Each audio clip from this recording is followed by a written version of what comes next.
আজ বাড়িতে হবে কলার কোপ্তা কারি। দেখো কলাটা কেটে গ্রেট করে নেওয়া হয়েছে, নিয়ে নুন হলুদ মাখিয়ে নেওয়া হয়েছে।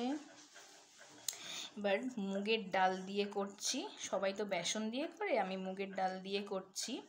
মুগের ডালটা ব্লেন্ড করে নিয়েছি, মুগের ডাল কলা একসাথে মিক্সড করছি। আর এখানে করে নিয়েছি কাজু আর তিল একসাথে পেস্ট করেছি।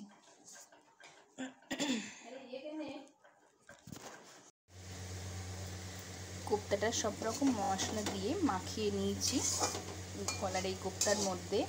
কাঁচকলার সাথে মুগের ডাল, চালের গুঁড়ো, নুন হলুদ, সামান্য একটু চিনি, কাশ্মীরি লঙ্কার গুঁড়ো, জিরে গুঁড়ো, কালো জিরে সব কিছু দিয়ে মাখিয়ে কমপ্লিট করে নিয়েছি। এবার কড়াইতে তেল দিয়ে ছোট ছোট বলের আকারে করে লাল লাল করে ভেজে নিচ্ছি। লাল লাল করে ভেজে সব তুলে নিলাম।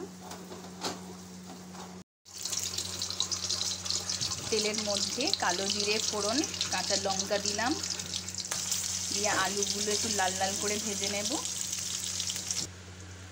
আলুগুলো লাল লাল করে ভেজে তুলে নিলাম। টমেটো, আদা, লঙ্কার পেস্ট দিলাম।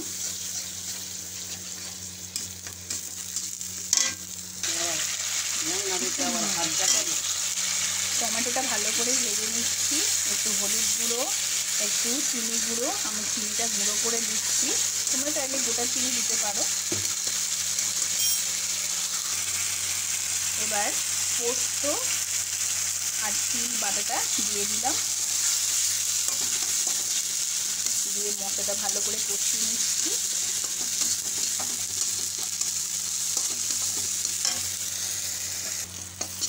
জিরে গুঁড়ো দিলাম, মশলাটা ভালো করে কষিয়ে নিচ্ছি। মশলা ভালো করে কষিয়ে নিয়েছি, নিয়ে জল দিয়ে দিচ্ছি। একটু গুঁড়ো দুধ জলে ভালো করে গুলিয়ে দিয়ে দিলাম।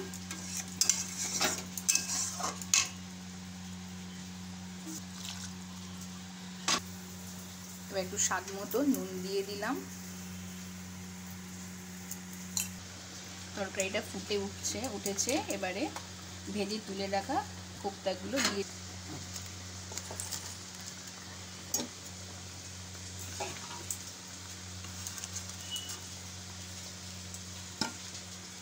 এটাকে একটু ফুটতে দেব। তরকারিটা ফুটে উঠেছে, একটু গরম মশলা গুঁড়ো দিয়ে দিলাম, একটু কাসুরি মেথি, একটু ঘি সব একসাথে দিয়ে দিলাম। দিয়ে এবার 1 মিনিট ফুটিয়ে নামিয়ে নেব।